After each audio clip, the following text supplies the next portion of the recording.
Кайрат мырза, мына улуттук театрдан жолугушуп, улуттук маданияттын абалы жөнүндө пикир алышып, баарлашалы деп атабыз. Мына оору жайылып, жыл башынан бери театрлар жабык турат, томсоруп турган, көрүүчүсү жок театрларды көрүп туруп, кишинин зээни кейбей койбойт экен. Туура, чындыгында бул апат жалпы дүйнө элин бир топ эле мүшкүлгө салып ойлонтуп койду. Анын ичинде ушу биздин маданиятка дагы чоң бир терс таасирин тийгизди деп ойлойм.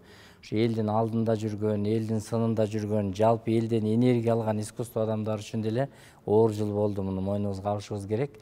Оору сыркоодон сырткары, үйдө отуруп калыш искусство тармактары үчүн бул өтө эле чоң эле мындай түйшөлүүнү талап кылат. Бирок биз ошол кырдаалдан чыгуу үчүн элдер ушу искусствонун процессинде, чыгармачылык процессте болсун деген тапшырма менен бардык театрлар баягы онлайн түрүндө үйдө иштеп атканы менен биз чыгармачылык процессти токтоткон жокпуз. Мына март айынан бери жабылдык биз. Ошондон бери биз деген ушу элге бир үйдө бир чыгармачылык жактан тейлейли. Эл ушул үйдөн театрга барсын, үйдөн ушу искусстводон азык алсын. Бул театрдын, маданияттын функциясы эмне? Бул элди руханий жактан азыктандыруу, ошо жан дүйнөсүнө азык берүү, байытуу, ошондой бир көркөм дөөлөттөр аркылуу адамзатын тарбиялоо да. Анан мындай процесс жок болуп калса, эл таптакыр эле маданияттан алыс болсо, анда жанагындай депрессияга туш келип, мындай бир чоң бир адамзатына бир коркунуч жаралышы мүмкүн. Ошондуктан бул жанр күн сайын, саат сайын иштеп туруш керек деп ойлойм. Мына биз пандемия шартында ушул эле улуттук опера жана балет театры ушул залда, мына ушул роялдын коштоосунда оркестрлерди отургузуу мүмкүн болгон жок. Себеби жанагынча 70-80 адамды жакын отургузуу кооптуу болгондуктан кандай сонун биз романстар кечелерин өткөрдүк. Болот Миңжилкыевдин 80 жылдыгына карата биздин залкар инсандарыбыз, мына Кадырбек Чодронов сыяктуу мыкты биздин операбыздын залкарларынын ушу мааракелерине карата ошол жерде атайын онлайн концерттерди уюштурдук. Ошол эле улуттук филармонияда, биздин драм театрларыбызда, жалпы областтык филармонияларыбызда, театрларыбызда онлайн спектакльдер, онлайн концерттер бул байма-бай өттү. Мына быйылкы жылдын негизги тематикалары бул апрель элдик революциясынын 10 жылдык мааракеси болду жана ошондой эле улуу жеңиштин 75 жылдык мааракеси болду. Ушул мааракеге карата биздин бардык театрлар активдүү катышты. Ошого тематикалык концерттерди, айрыкча жеңиш темасында ушул жерде согуш темасын чагылдырган чыгармалар, опералык, классикалык, дүйнөлүк орус классикаларынан, улуттук филармониядагы биздин кыргыз композиторлору чыгарган чыгармалардан сонун концерттерди биз массалык маалымат каражаттары менен иштештик. Ошо КТРКнын каналы, ЛТРдин каналы жана башка биздин республикалык мамлекеттик каналдар аркылуу элге ушу убактысын алдын ала жарыялап көргөзүп аттык. Анан Facebook биздин социалдык медиадан дагы онлайн режиминде түз эфирде көрүнүп атты. Анан ушул кырдаалда мына театрларыбыз дагы жөн жатпай, быйыл ошондо биз тапшырма бергендиктен апрелдик революциясынын 10 жылдыгына арналган спектакльдерди койдук, жаңы спектакльдерди жана жеңиштин 75 жылына карата бардык театр бирден спектакль коюп чыгышты. Ошону элге жеткирүү мүмкүн болбогондуктан биз атайын телефестиваль уюштурдук. Республикалык театрлардын онлайн телефестивали деп телеканалдар менен сүйлөшүп, ошолорду тартып алып түз эфир режиминде, ошону түз эфир режиминде элге көргөздүк. Убактысы алдын ала берилди, саат баланчада, күн сайын бирдей убакта, мисалы үчүн күн сайын саат 12-де, күн сайын саат 19-га коюлду.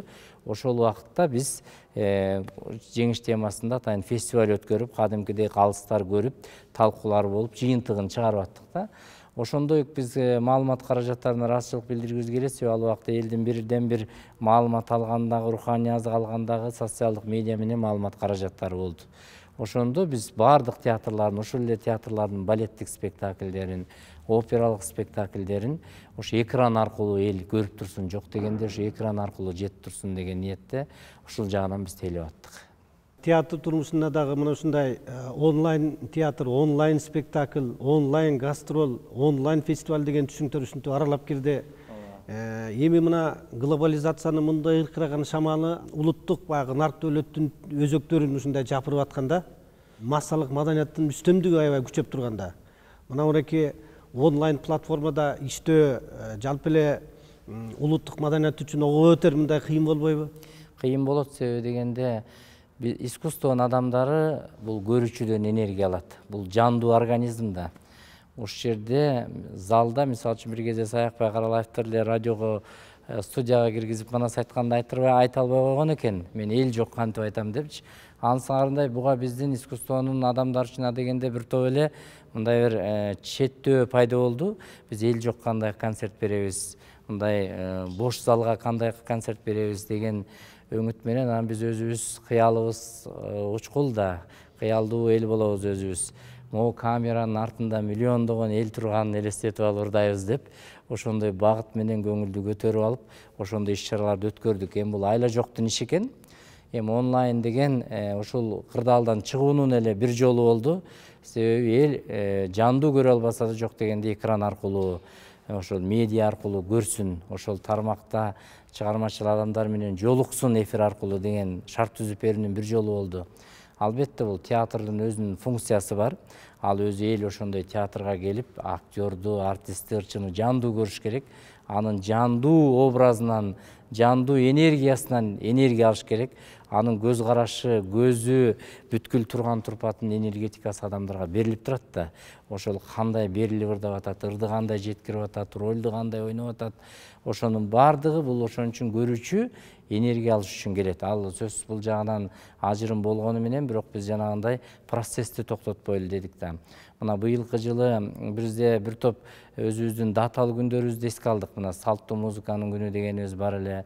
Биздин улуттук музыка аткаруучуларыбыз мына быйыл балдарды колдоо жылы деп дагы атадык эле. Бул боюнча да көп иш-чараларды өткөрсөк болот эле. Балдарыбыздын ушу таланттуу балдарыбыздын көзүн ачкан. Бул жагынан дагы биз ошол жанагындай онлайн сиз айткандай фестивалдарды, ошол балдарды дагы мындай бир процессте чакырып туруу болду. Анан бул жагынан мен быйыл байкадым, биздин элибиз социалдык медиада абдан активдүүлүгүн көргөздү.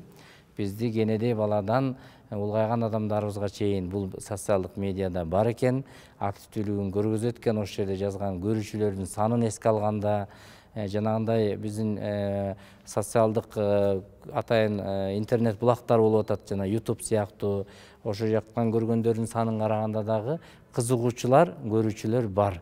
Астында комментарий жазгандарын окуп атабыз. Бул ошол биздин ушул учурда социалдык медианын биздин коомдо активдүүлүгү искусствонун элге жеткендигине чоң жардам берди.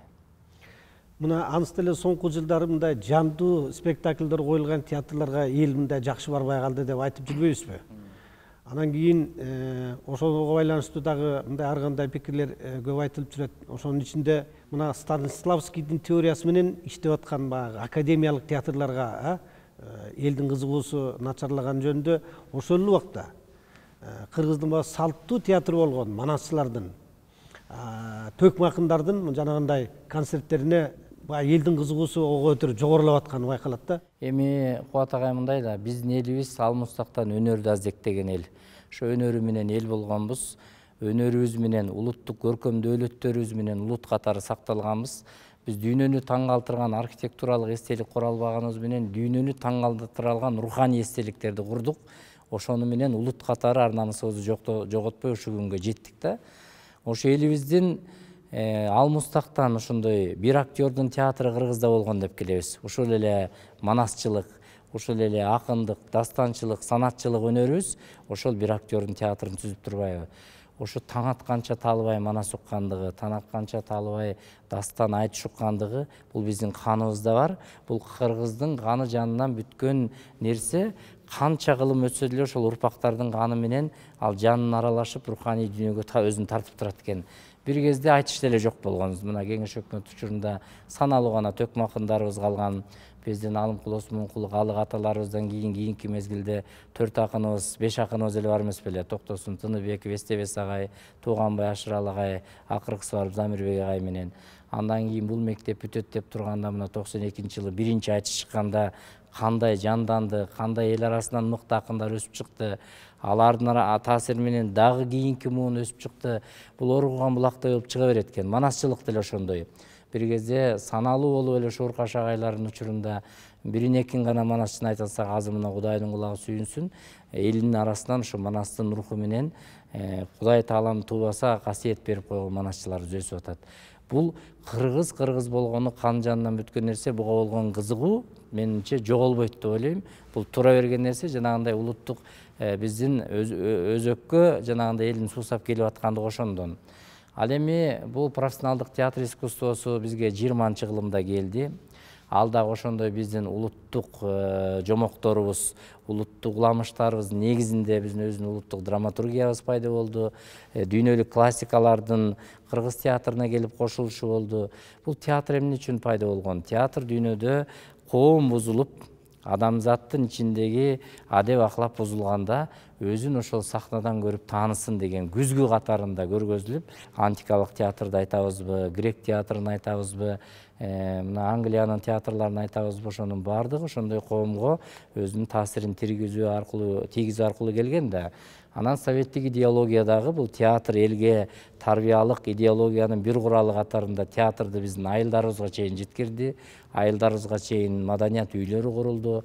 Мына ошол согуш убагында мына ушул театр курулду мисалы. Демек согушта маданиятты токтоткон жок. Элге маданият керек экендигин, идеологиянын керек экенин совет өкмөтү түшүнгөн. Согуш убагында Нарын театры иштеп турган мисалы. Нарынга театр ачкан Тянь-Шань музыкалык драма театры, дегенде колхоз совхоз театры болуп, кийин Тянь-Шань музыкалык театры, кийин Нарын драма театры болуп, областтык театрларыбыз ачылды. Ошонун баардыгы советтик идеологиянын элге жеткирүүнүн бир куралы болду да. Анан биз өзүбүз алмастактан сөзгө маани берген эл болгондон кийин адабий чыгармалар кайсы улуттук болбосун адамдын аң сезимине бурулуш жасагандан кийин эл жанагы театрга батпай, театрдын эшигин талкалап, ошол Шекспирдин чыгармаларын көрүштү, Достоевскийдин, Чеховдун чыгармаларын, Бертольд Брехттин чыгармаларын көрүштү. Демек ошол элдин тарбиялык нерсеге кызыккандыгы биздин бул түпкү маанибизде бар. Анан биз 90-жылдар эгемендүү мамлекет болдук. 80-жылдардын аягы менен кайра куруу келди. Адамзаттын өзүн өзү багуу муктаждыгы келип чыкты. Руханий кызыкчылыктан материалдык кызыкчылык алдыга чыкты. Өкмөт өз арбайын өзү согуп, эл өз арбайын өзү согуп, ошол учурда маданият коомдон алыстап калды. Ошол мезгилде менин эсимде 90-жылдары мен студент болчумун. Мына сиздер студент кезде театрга барып, эл театрга толуп турчу. Биз студент кезде элдин баары эле базарга чыгып, же соода кылып, мындай жамбак унун айласы биринчи орунга чыгып калган учур эле. Ошондо Кыргыз драма театрына биз журналистика факультетинде окугандан кийин барар элек.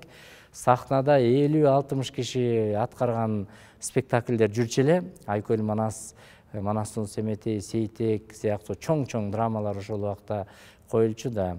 Шекспирдин чыгармалары, аны ушул эле Советбек Жумадылов эмне деген актерлор, Мирайда Далбаева эжелер, биздин Күнболот Досунбаев, Мамбет Асанбаев сыяктуу мындай чоң-чоң залкарлар, Сабира Күмүшалиева ошол учурда иштеп турду эле, Гүлшара Дулатова, ошолор сахнада ойноп атканда, аягында поклонго кол чабууга чыкканда бир 12-15 киши залда кол чапканда, ошолордун арасында мен туруп алып ушундай жаман болчумун. Эмне үчүн ушундай адамзаттын жараткан асыл нарк байлыгынан алыстап баратабыз? Чын эле ушундай театр искусствосу бизде жок болуп кетеби? Сиз айткандай, Станиславскийдин системасы артка кетип, жанагындай эксперименталдык спектакльдер, реализмден сюрреализмге өтөбүзбү? Же кандай Европаныкындай шоуга өтүп кетебизби? Деген ар кандай суроолор менде да болгон. Ошол убакта драматургияга аралашкан театрдын бир жаш ишмери катарында. Анан мен чет мамлекеттерге барганда, ар бир мамлекетке барганда сөзсүз түрдө театрларын көрөм. Кандай багытта баратышат, кандай өңүттө баратышат, кандай жанр үстөмдүк кылып атат. Чын эле ушул система, мисалы үчүн Советтер Союзунда калыптанып калган система эскилиги жеттиби деген өңүт менен. Менимче Станиславскийдин системасы театр ишмердүүлүгү үчүн эң сонун жаралган кылымдар бою урагы система. Бул чындыктын үлгүсүн көрсөткөн, сахнада реалдуу турмушту көрсөткөн система болгондон кийин бул эскирбейт экен. Мисалы үчүн азыр мына дүйнөнүн кайсыл театрларына бар, бир кезде мындай болгон. Адабияттык театр жоголуш керек. Бул сүйлөгөн жанр радио деле болуш керек, сахнада кыймыл керек. Керек болсо сөздүн деле кереги жок, пластика менен иштейбиз деген дагы эксперимент болгон. Жок, адабият деген бул кылымдарды карата турган түбөлүктүү жанр болгондон кийин, сөз түбөлүктүү, өзүбүздүн куралыбыз, сөздүн күчү түбөлүк болгондон кийин бул жанр жашай берет экен. Жашай берген себеби сиз айткандай, театрга эл келбейт деген адамдын көбү театрга барбай сүйлөшөт да. Театрга барыш барыш керек. Мен кээде атайын быйыл көп театрларга айтпай барып аттым. Былтыр мисалы үчүн, быйыл эме иштебей калдык. Мисалы үчүн премьера деле барып андан кийин барбайт деген туура эмес. Эл кийинки убакта баягыдай материалдык курсакта тоет экен, бирок руханий ачкачылык тойбогон учурда эл ошондой кызыгууга муктаж болот экен, дагы профессионалдык искусствого умтулат экен. Азыр театрларыбызда эл барып атат, айрыкча жаштарыбыз көрүп атат. Мен кээде 1-2 спектакльге өзүм күбө болуп калдым. Бир жаштар келди, анан ойлодум мен булар кыйкырып ышкырып эми ушу спектакльди түшүнбөй жарымдан чыгып кетер экен деп. Кирип бараткандагы балдардын акыбалы менен чыгып бараткандагы балдардын сүйлөшүп баратканын укканда кадимкидей театрдан оңолуп баратканды көрөсүң. Мисалы үчүн бир жолу бир шаардык бир балдар көрүнүп эле турат. Ушул бир мен өзүмдүн спектаклим болуп калды эле, керес. Абдан өкүндүм, ушулар эми кирбей эле койсо болмок экен, ышкырып кыйкырып эметет го деп ойлондум да, бир түшүнөбү бул окуяны, түшүнбөйбү депчи. Бир 10 мүнөтчө гыжы болуп барып туруп анан тып тынч болуп, анан театрдын касиети ошондой да, элди арбап алат да өзүнө. Анан чыкканда кадимкидей ошол доорду, ошол кылымды талкуулап кетип баратышат. Демек театрдын күчү ошондо. Бул өзүнүн искусствону жоготпой, театр өзү түбөлүктүү. Бул ошондуктан биз бул тармакты өстүрүшүбүз керек. Азыр дагы көрүүчүлөрдү тартышыбыз керек. Көрүүчүлөрдү тартуунун түрдүү ыкмасын колдонушубуз керек. Баягы эле мисалы үчүн алыкма да керек биздин классикалык театрды түшүнгөндөр үчүн. Бирок жөнөкөй көрүүчүнү тарта турган дагы мындай бир ыкмаларды да колдонушубуз керек деп ойлойм. Мисалы үчүн жаштар үчүн өзүнчө ыкма, балдар үчүн өзүнчө ыкма, интеллигенция өзүнчө ыкма. Бул театрда бул жагын алганда менеджмент ошол театрга тартуунун жолдорун саат сайын ойлонуш керек. Биз элдин артында болбошубуз керек. Эл азыр алдыга кетти, бир топ алдыга кетти. Социалдык медиа, интернет деген алдыга кетти. Ошонун алдына искусство жүрүш керек, профессионалдык искусство элди ээрчитип. Мына Кыргызстанда академиялык статусу бар 5-6 театр бар дейли. Андан сырткары да бир 10 чакты театр бар болсо керек. Башагы бир 20-дан ашык театр бар деп атат. Эми мамлекеттик каршылоо өпчап болуп атканы белгилүү.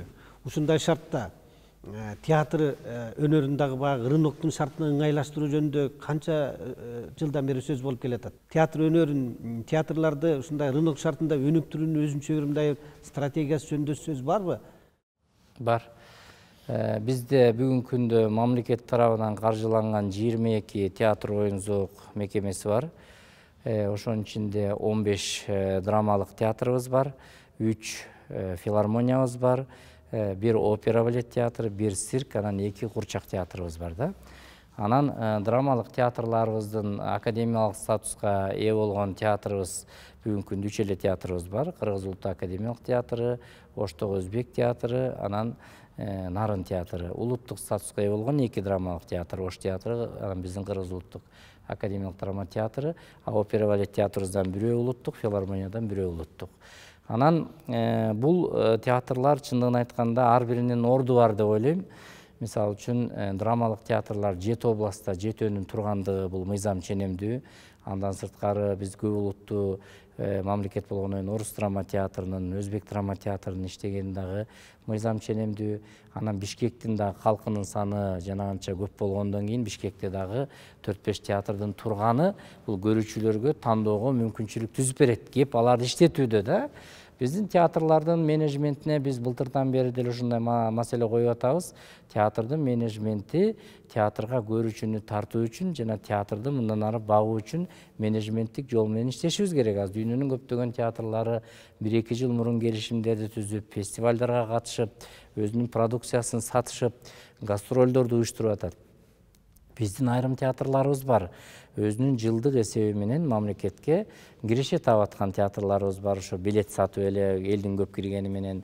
Кээ бир театрларыбыз мисалы үчүн азыр бизде мурдагыдай мамлекеттен постановка үчүн акча мындай ар дайым бөлүнбөй калды. Кээде гана баягы шарт болуп калганда берилгени болбосо, көпчүлүгүндө булар өздөрү каражаттап алып, өздөрү ошол бир спектакль коюп, аны иштетип каражаттап, экинчи спектакльди коюп, андан каражаттап, бир фестивалга алып барып, бул жагынан дагы мен аракеттерин жок эмес бар деп айтат элем.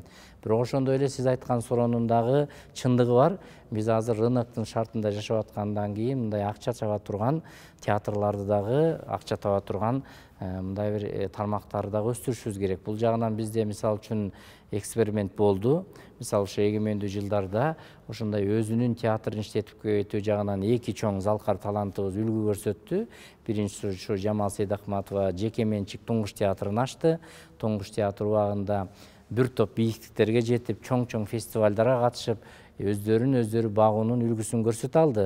Ошондой эле Арсен Өмүралиев дагы Бишкек шаардык драма театрын ачып, баягы башында ошол киши өзүнүн аракети менен иштеп жүрдү. Эми азыр шаар каржылап атат.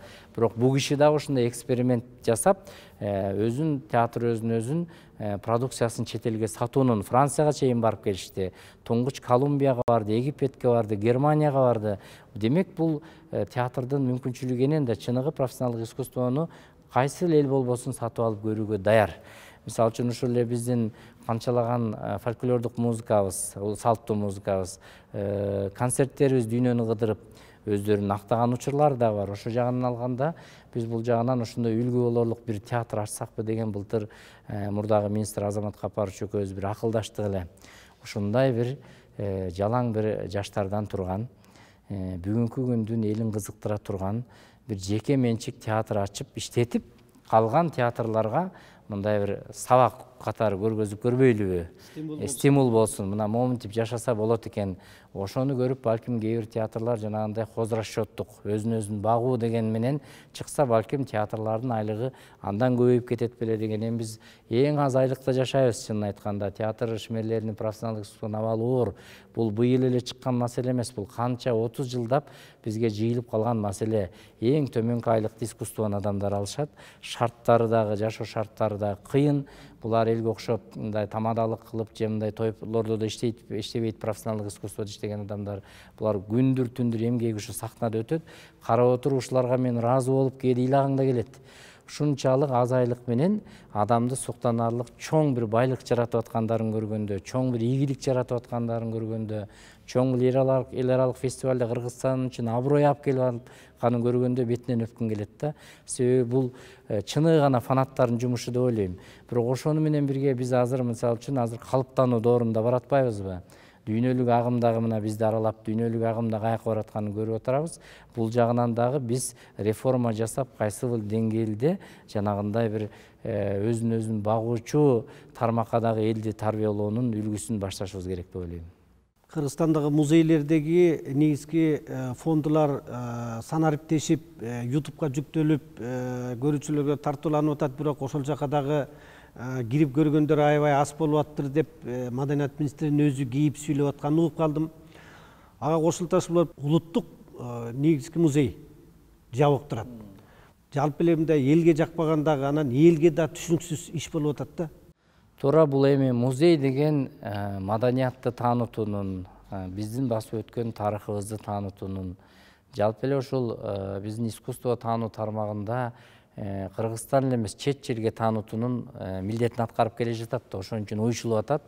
Бул жагынан алып караганда бизде чынын айтканда баягы эле Советтер Союзунун учурунда салып берген музейлерибиз эле иштеп атат, чынын айтканда. Анын көпчүлүгү ошол мурдагы системанын, мурдагы заманга ылайыктуу жасалган менен туруп атат. Аны заманбап жасалгалап, заманбап дистанттык жолдор менен мындай бир сүрөттөрүн, жанагындай музейдик экспозицияндагы мындай бир көрүүчүлөрдүн бүгүнкү күнүн кызыктыра турган технологиялар менен алып чыгуу биз милдети турат. Бүгүнкү күндө мына бизде республикалык мааниде, эл үнүнүн тегерегинде жалпы Кыргызстандын алганда, андан сырткары областтык маанилерде, райондук маанилерде, айылдык маанилерде музейлерибиз бар. Анан ушулардын баардыгы бүгүнкү күндө чынын айтканда мына быйыл гана биз алардын айлыгын көтөрүүгө жетиштик 80%. Мурда абдан аз айлык менен мен айтып кеткендей булар дагы чоң жумуш аткарып келишти. Анан ушул музей системасын чынын айтканда жанагындай санариптештирүү, электрондук каталогдорун түзүү, аларды жаңы технологиялар менен камсыз кылуу бул биздин учурдун негизги бирден бир талабы. Ошондой өңүттө мамлекеттик тарых музейи кайрадан реконструкция болуп, ичинин баарын Мурунбай аба Ленин музейи боюнча эле оңдолгон да, ошон үчүн бир толугу менен тарыхыбызды чагылдырган музей болсун деп башталган. Анан жалпы коомчулукка белгилүү, аны жанагы музейди ремонт иштеринде, куруу иштеринде, экспонаттарды сатып алуу иштеринде кылмыш иши козголуп, азыр ошо териштирүү иштери дагы эле аягына чыга элек, сот процесстери. Сот процесс ачылган учурда каржылоо токтотулат экен. Ошо менен муну аягына чейин каржылоо толугу менен бүтпөй калган. Мындай негизинен бир ишке ашкан, бир 80%, 90%дай, дагы бир 20%дай иш турат ал жерде. Негизинен мен ал жаңы жасалгандан кийин да толугу менен таанышып чыктым. Дагы толуктоолорго, дагы бир өзгөртүүлөргө муктаж болуп турат. Бирок биздин чет элдик келген меймандарыбызга мындай тарыхты таанытуунун бирден бир музейибиз ушул. Буга эми саясий чечим керек. Ушул сот процесстери аягына чейин коюлса, мамлекет тарабынан каржыланса, сөзсүз түрдө сиз айтып кеткен бул мамлекеттик тарых музейи ишке берилиши керек.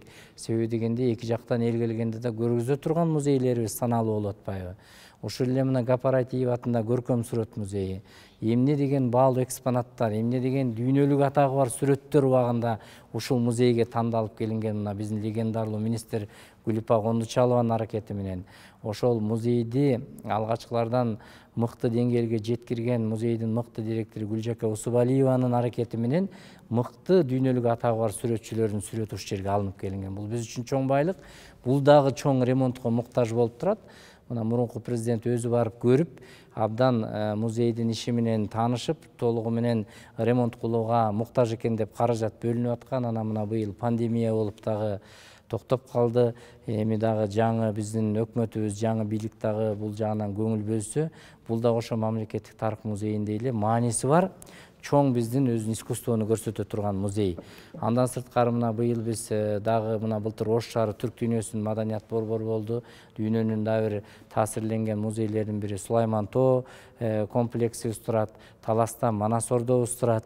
Ошол сыяктуу ар бир региондо дагы баалуу музейлерибиз бар. Ошонун баардыгын биз заманбап иштетишибиз керек.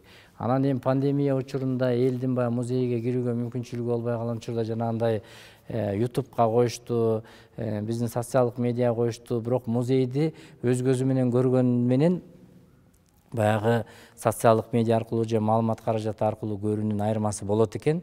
Ошондон дагы баягы кызыгуу кичине азыраак болуп калды окшойт. Анын үстүнө Кыргызстаныбыздын эли баягы дүйнөдөгүдөй өтө көп эмес. Бирок ошонун ичинен баягы кызыккандарыбызды биз тартышыбыз керек.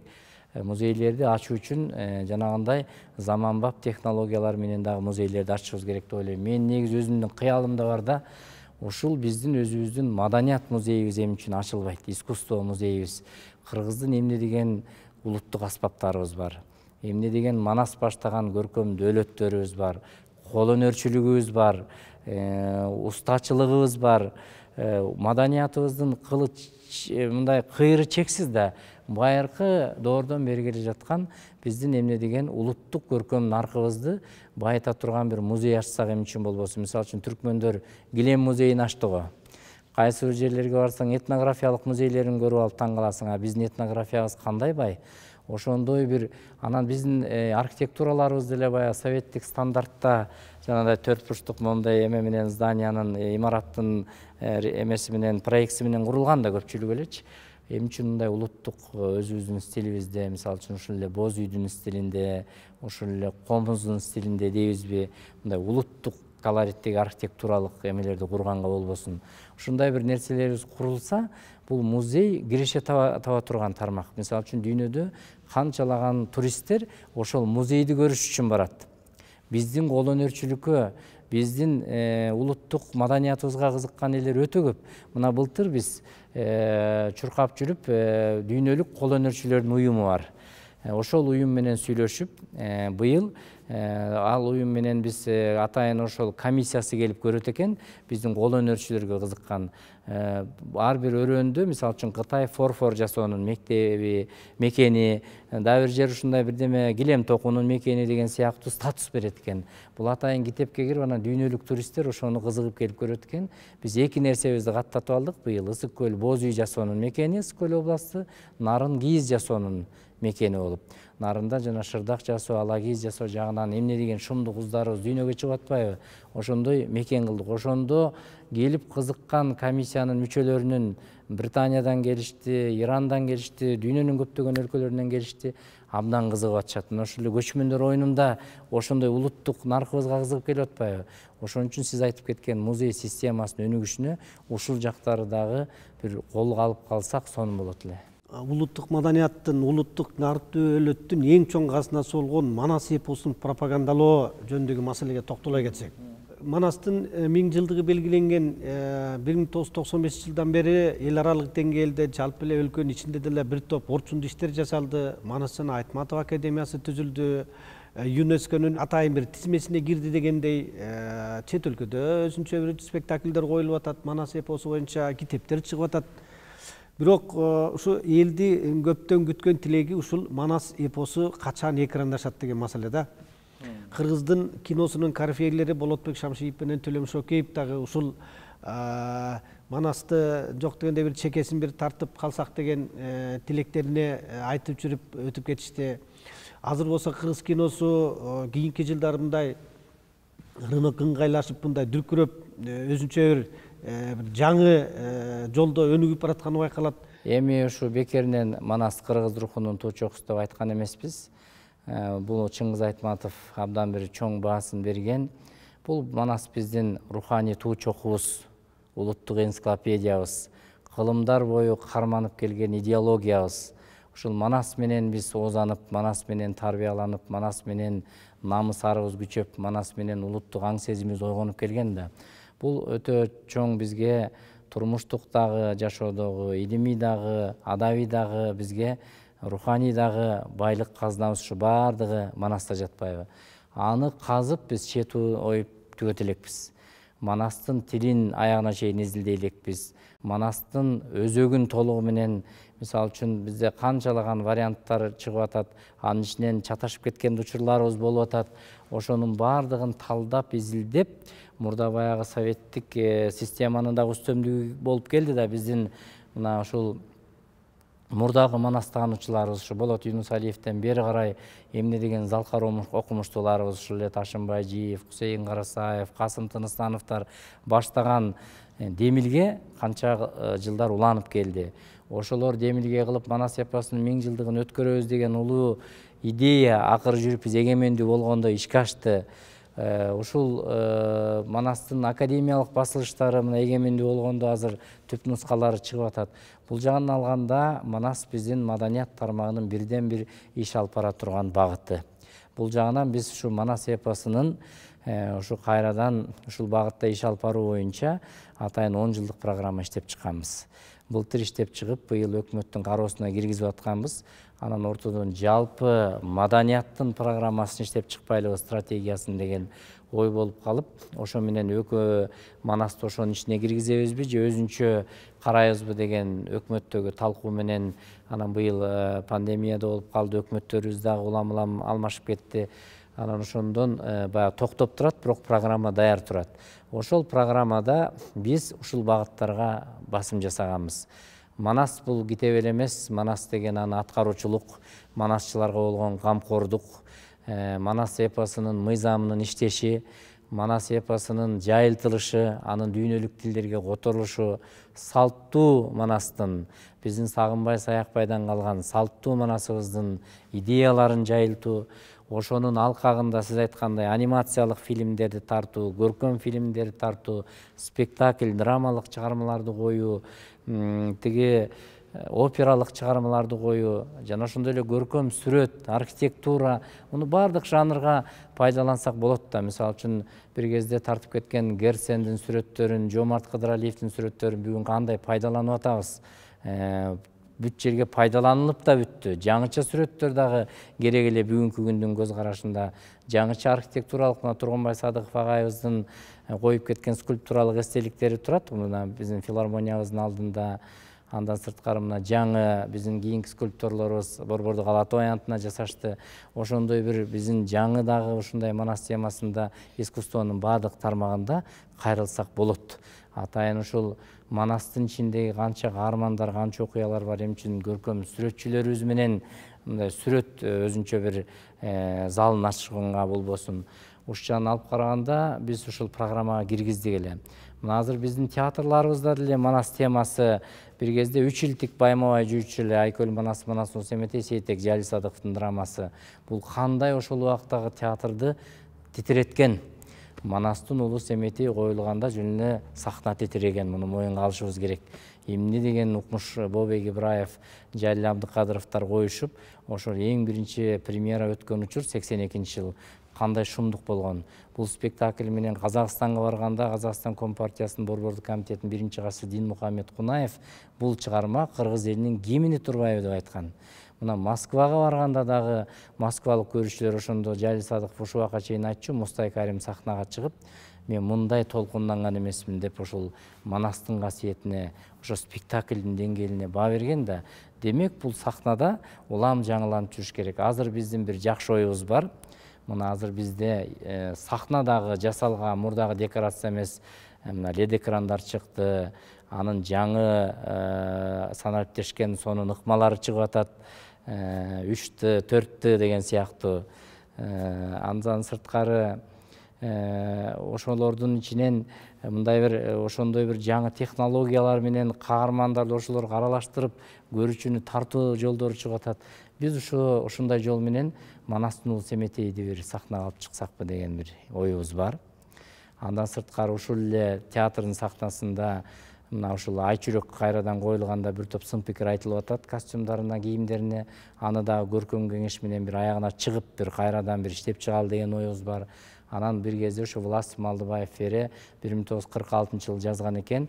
Манас операсы убагында бул Ахматалы Тентимишев ырдаган, Болот Миңжилкыев ырдаган, Кыдырбек Чодронов ырдаган Манастын ариясы эмне үчүн азыр ырдалып, Манас операсы биздин сахнага коюлганга болбосун. Мына былтыр Пекинден Кытай операсы келип койгондо кандай биз үчүн жаңылык болуп толкундандык, чын айтканда ушул Манас темасына кайрылып аткандыгыначы. Биз өзүбүздүн сахнабызда коюлушу керек ушундай чоң эмгек, чоң чыгарма. Андан сырткары кино боюнча эми мен жеке оюмда Манас бул жөнөкөй эле нерсе эмес. Муну тартыш үчүн чоң мектептерден, чоң бир даярдыктан өтүшүбүз керек. Ушул эле Мелис Обукеев, ушул эле Төлөмүш Океев, ушул эле Болот Шамшиев муну тартканда кандай кыйналганын, кандай кыйынчылыктан өткөнүн билебиз. Бул кыргыздын нукура касиетине тиешелүү нерсе. Манас бул жөн жерден жаралбагандыгы, анын руху бийикте болгондугун тартып аткан инсандар дагы билет. Ошондуктан муну тартканда дагы тартышыбыз керек, дүйнөгө таанышыбыз керек, бирок ушунун бир жолун таап, кандай кылып көргөзөбүз. Эми Манас ар бирибиздин сезимибизде ар башкача жашайт. Ар ким ар кандай кыялданабыз. Бирок аны кандай каарман биздин Манас ушул деп алып чыгабыз. Мисалы үчүн ушул эле Айкөл Манасты сахнага алып чыкканда деле бир топ сөз болгон. Ошол жактарында бир ойлонуп, ошол жактарында талдап, муну ким алып чыга алат? Мен угуп жүрөм, Мелис Обукеев, биздин Төлөмүш Океев кыялданган экен, ошо Чокморовду тартсам деген оюн угуп жүрөм. Мелис Обукеевдин көп пландары бар эле. Бул киши дагы өзү Манастын келбетин көргөзгөндөн айбыгып, жанагы Манас ааламында маска кийгизип чыгарбады беле.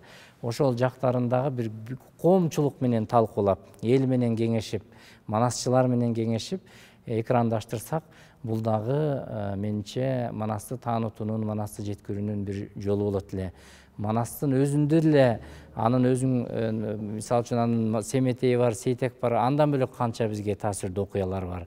Ушул эле анимациялык жол менен тартсак, балдарга кандай таасири бар. Манасты окуп, Манаска таасирленип өссүн да. Мисалы үчүн мен көрүп калдым, биздин манасчыларыбыз жөнүндө биздин айрым демилгечилер дагы жана анимациялык фильмдер тартып жүрүшөт. Бул дагы абдан колдоого аларлык окуя, колдоого аларлык самалык. Муну дагы биз ушул программа ишке ашып калса ишке ашырышыбыз керек. Андан сырткары манасчылардын конкурсун биз өткөрүп атабыз. Былтыр дүйнөлүк эпостор фестивали мына бизде салттуу түрдө өтүп келе жатат. Мына 4-5 жол өттү. Ошол фестивалда дагы биз Манас баштаган көркөм эпосторубузду дүйнөгө таанытуу боюнча симпозиумдарды жана фестиваль кылып аткаруучулар чакырып атабыз. Анан быйыл мына бизде жакшы демилгебиз, идеябыз бар эле. Эми мүмкүнчүлүк кандай болот азырынча белгисиз болуп турат. Азыр көрүп атасыңар, каржы булактарыбыз тартыш болуп, биздин экономикалык жактан кыйынчылыктар болуп атканын эл билип эле турат. Биз Тоголок молдонун 160 жылдыгына карата республикалык манасчылардын конкурсун жарыяладык эле. Бүгүнкү күндө биздин манасчыларыбыздын деңгээли кандай болуп атат, кандай өсүштө баратат, ошолорду билип баалоо максатында уюштуруп атканбыз. Эми 4-декабрь манас эпосунун күнү ошого жакындаганда дагы мезгил өзү көрсөтөт. Анан биздин дагы ушундай идеябыз бар эле. Ушул манасчыларды, салттуу музыканы аркалаган ошону сактоочуларды мамлекет бир камкордукка алуу программасын иштеп чыгалы дегенбиз. Булар эми бир жерге барып айлык алып иштегенге болбой калат экен. Кээде булардын шарты, өздөрүнүн жан дүйнөсү туура келбей калган учур болот экен. Ошондо ушуларга стипендия берүү мамлекет тарабынанчы камкордукка алуу. Себеби бул бүткүл дүйнөдө мындай улуу мурастардын сактоочуларына өзгөчө көңүл бөлүнөт. Ушул эле Казакстанда өзгөчө көңүл бөлүнөт. Ошондой биздин улуттук айрым инструменттерди, аспаптарды ойной турган адамдарыбыз азайып баратат. Ушундай манасчыларыбыз, төкмө акындарыбызды ушу бир мамлекет камкордукка алуу максатындагы бир ойлондук эле. Эми үмүт менен жашайт экен. Кудай уруп мамлекеттин маданиятка болгон мамилеси оңолуп, маданиятка бир жакшы мамлекетибиз дагы өнүгүп, каржылык жагыбыз кеңейсе, ушундай жолдор болсо, бул дагы сиз айткан манас эпосун сактап калууга кылган кызматыбыз болот эле. Манаска коюлуп аткан эстеликтер жөнүндө жана айта кеттиңиз. Мен да ошого байланыштуу бир учурга токтоло кетейин. Мына Кыргызстандын баш калаасы Бишкекте эле Манастын 2 эстелиги турат. Таласта бар, Баткенде бар, Ошто бар дегенде, бирок 5 башка Манаста. Манастын өзүнүн бирдиктүү баягы образы элге түшүнүктүү. Айың менен күнүңдүн бир өзүнөн бүткөндөй, алтын менен күмүштүн ширөөсүнөн бүткөндөй, маңдайынан карасаң арстандын сүрү бар, арка жагын карасаң ажыдардын сүрү бар, капталынан карасаң кабыландын сүрү бар. Анын ар бир өзүнүн энчилүү курал жарактары бар да. Ак келтеси бар, ак куласы бар, сыр бараң, зулпукор деген өзүнчө кылычы бар. Манастын бирдиктүү бир образын скульптурада бергенге ушул тармактагы артисттердин мындай эмгиче күчү жетпей келатат да. Эми бул кыргыз скульптурасы деле ушул өткөн кылымда 20-жылымда пайда болуп, биздин саналуу скульпторлорубуз баягы бийик деңгээлге чыга алды да. Алар дагы биринчи ушу топ бузуп, топ жарып, өздөрүнүн кыялы менен ишке ашырды деп ойлойм. Мен аларды дагы андай-мындай деп сын пикир айткым келбейт. Алар дагы баягы биринчи кандайдыр бир деңгээлде ошол жердин кетмешилдешти ошол тармакка. Анан бул тармакка башталгандан кийин мезгил өзү талап кылып атат. Ал убакта биз деле билесиңер, ал убакта советтик идеологиянын учурунда биз Манасты көркөм чыгарма катарында гана баалап, жанагындай салыштырууларды алып караганда эле эркин айта албаган учурубуз болгон. Ошол эле Манасты жазып алууда, тартууда деле көп мындай жактаганда көп кыйынчылыктар болгондо. Ошон үчүн бул нерселерди азыр мисалы үчүн мына Манастын бир топ кыры чыгып атат, бир топ сыры чыгып атат. Сиз айтып өткөн жанагы сап укмуш сүрөттөөдө. Эми бул элдик биздин улуттук поэзиябыздагы укмуш сыпаттоо, мындай сыпаттоо жок. Мен таң калам ошо айың менен күнүңдүн бир өзүнөн бүткөндө. Чын эле Манас күндү карагандан айыгасың го, көзүң уялат. Ошондой нерсе болуш керек да. Ошондой нерсе болгон нерсеге чын эле биз бул жагынан дагы жалпы бир мамлекеттик деңгээлде көңүл бөлүп, ошону бир нече электен өткөрүп чын эле коюлган ар бир айкелге кемчилик айтылбай койгон жок. Баарына сын пикир айтылып эле жүрөт. Ошол эле Борбордук Ала Тоо аянтында коюлган эстелик коюлганда деле бир топ сын пикир айтылган. Бирок ошонун өзү Манастын өзүнүн Ала Тоо аянтында коюлуп калгандыгына кубандык да. Ошол жерге Манастын туруп калгандыгына, ошонун ачылганда деле күбө болдук, бекер эместигинечи. Анан ошон үчүн бул жагынан туура айтасыз. Бул бир топ электен өтүп туруп, бул айкел жасоо жумушу бизде өтө оор жумуш. Айтып бергениңиз менен көп эле айкелдерибиз кээ бири ошол талапка ылайык канагаттандырарлык болгону менен көбү канагаттанбай, ал тургай мына Чокморовдун эстелигин эмгиче өзүнө окшоштура албай, канча бара болуп бир коюп алып кайралдык. Бул айкел жасоочулукту биз бир топ эле мамлекеттик камкордукка алышыбыз керек. Мына жаш айкелчилерибиз өсүп атат. Мына Тургунбай Садыковдун көркөм академиясында жакшы балдар өсүп атат. Мына азыр мен интернеттен бир кызыбызды көрүп алып аябай кубанып атам. Тамила Маматова деген кызыбыз Айтматовдун айкелин жасаган экен. Мага аябай жакты. Ошондой жаш балдарыбыздан чыгат буюрса. Сиз айткандай, бул келечектин иши. Сөзсүз түрдө ошол жана сыпаттоого шайкеш келген Манас атабыздын образын скульптурада менимче биздин келечектеги скульпторлор жасайт деп ишенем. Өлкөдөгү коомдук саясий кырдаалдын ушул маданиятка тийгизип аткан таасири жөнүндө айтпай кетпесек болбойт. Мына бийлик алмашты, шайлоо нарты чыргайланып, шайлоонун жыйынтыгы жараксыз болду. Жаңы келген саясий күчтөр иллюстрация, жаңылануу деген мындай талаптарды коюп атышат. Ошол убакта көптөн бери мына айтылып келатат, ушул мамлекеттик башкаруу маданият тармагында ушу анча эффективдүү болбой келатат. Бул жакта абдан мындай орчундуу терең реформалар керек деген багы пикирлерди угуп атабыз. Маданият деген улуттун жүзү деп бекер айтпайбыз да. Бул улуттун идеологиясы, улуттун өзөгү маданиятта. Маданияты жок эл болбойт. Мына маданиятты 30 жылдан бери солгон мамиледен улам алыстатып, коомдон бөлүп талкалап алдык эле. Азыр кандай муун өсүп атат? Бул да ойлондурулчу маселе. Улуттук маданиятыбыз кандай жолдо баратат? Улуттук маданиятыбыздан көчө маданияты алдыга чыгып бара жаткан жокпу деген дагы суроо туулуп атат. Ошон үчүн мамлекет өзүнүн идеологиясын жүргүзүүдө маданиятты колго алмайын, мамлекеттин өнүгүүсү, экономикабыз, башка тармактарыбыз алдыга чыкканы менен коом алдыга жылбайт да. Коомдук алдыга жыра турган бул улуттук идеология менен маданият. Коомдук аң сезимди адабият, маданият камсыз кылат, өстүрөт. Бул жагынан алып караганда биз чындыгын айтканда маданиятыбыздын бир топ тармактарын аксатып алганбыз. Кайсыл жерге барбайлы, кайсыл жерге жолукпайлы, имараттар эски, айлыктар аз, үйлөрү жок деген сыяктуу проблема ар бир маданияттын тармагында бар. Бул жылдап үйүлүп калган маселе. Жылдап үйүлүп калган маселени бир же эки жылда оңдоп салуу деген бул мүмкүн эмес. Ага дагы жылдап программа жасап отуруп жетишибиз керек да. Аны дагы тездетишибиз керек деп ойлойм. Бул жагын алганда эми биздин баягы түпкү мектебибиз, түпкү өзөгүбүз Кудайга шүгүр бар. Бар экендиги биздин өткөрүп жаткан иш-чараларыбыздан дагы кабар берет. Мамлекеттин маданиятынын деңгээли ошол өткөрүлгөн иштен дагы баамдалат да. Мына мисалы биз былтыр 12 президент катышкан Шанхай кызматташтык уюмунун саммитинин гала концертин бердик. Түрксой эл аралык уюму Ош шаарынын түрк дүйнөсүнүн маданият борбору болуп, бүткүл түрк тилдүү мамлекеттеринин маданият министрлери катышкан концертти Ош шаарында бердик. Андан сырткары республикалык көчмөндөр оюну өттү, андан мурун дүйнөлүк көчмөндөр оюну өтүп атты. Чоң биздин залкарларыбыздын мааракелерине арналган концерттер болуп атты. Мына быйыл Россия менен Кыргызстандын эри шаркак жылында Кремльде концерт бердик. Ошолорду карап отуруп, али да уучубуз кор эмес, али дагы мыкты таланттарыбыз бар, өсүп келе жаткан жаштарыбыз бар, мектебибиз бар. Ошону биз айта алабыз да. Анан ушул жагынан алып караганда ушул тармакты эми мындан ары өнүктүрүп кетүү маселеси турат. Бул мисалы үчүн жанагы жаштарды менеджментке тартуу деген маселе бул туура. Биз канча жылдан бери чынын айтканда маданият тармагында ушу жаштардан менеджмент тарбиялоо маселеси жок болгон да. Мисалы үчүн бизде иштеп аткан аксакалдарыбызга, мыкты искусствонун чеберлерине биз рахмат айтышыбыз керек. Ушул убакка чейин алар кызмат кылып беришти. Ошол маданиятты сактап беришти. Өзөгүн, уңгусун сактап бизге өткөрүп беришти. Алардан биз үйрөнүп, алардан биз таалимин алып, жаңы муунду аркасынан ээрчишибиз керек.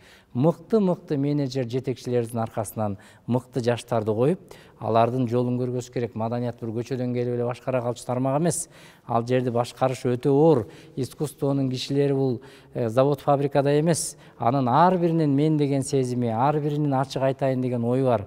Аларга ынандыра турган, алардын тармагын түшүнө турган багыт айтпасаң, ал жерге канча киши өзүнүн сүйлөгөн сөзү менен уят болуп жүргөнүн көрүп эле жүрөбүз.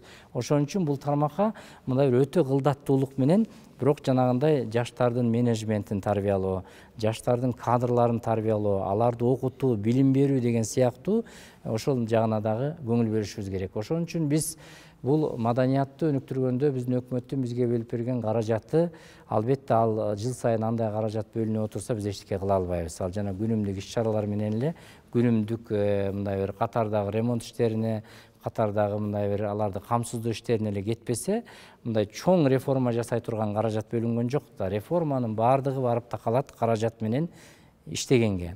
Ошон үчүн биз былтыр Азамат Капарович болуп биздин министрибиз, ал кезде мына мен орун басар, азыркы министрибиз Нуржигит Кадырбеков да орун басар болчу, Бакыт Секимов статкачыбыз, ушулар баары кеңешип, биздин башкармалыктын башчылары, анан биз болгон театровед, театр таануучулар, искусство таануучулар, музыка таануучулар, ошолордун баарын, теорияны айтып жүргөн кишилердин баарын чакырып, кандай кылышыбыз керек биздин маданиятыбыз деп бир нече талкуу өткөрдүк.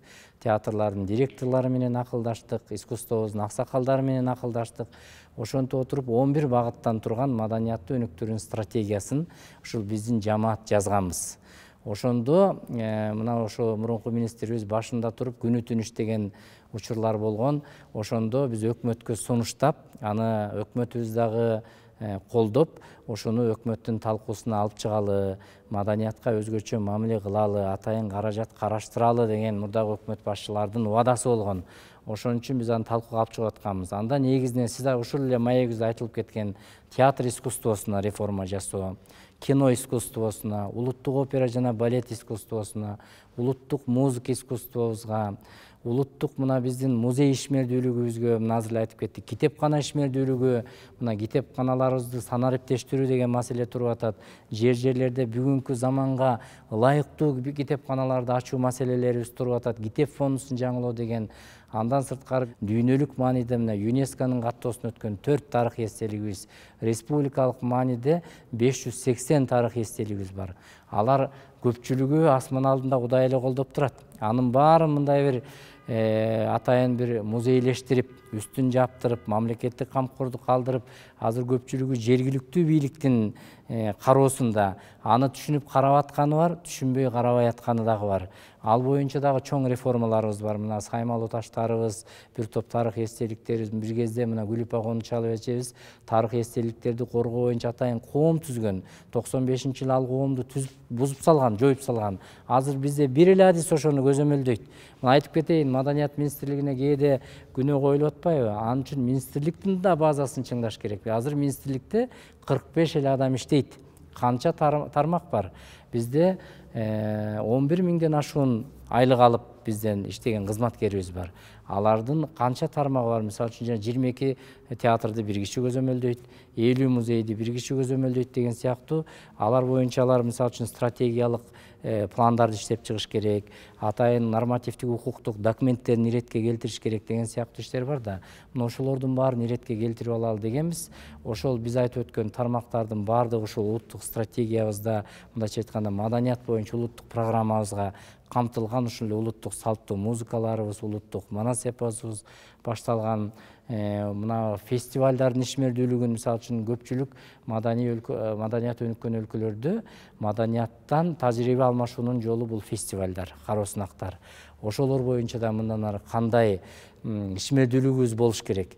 Мисалы ушул Өзбекстан мына Самаркандты Шарк тараналары деп жанагы салттуу ырчылар боюнча бир чоң фестивалды дүйнөлүк брендке айландырып алышты. Биздин Термес шаарын дастанчылардыкы, алар да бакшылар деп коет. Ошолордукун, Төкмакындардыкын кылып алышты. Кокондо кол өнөрчүлөрдүн фестивалын уюштуруп алышты.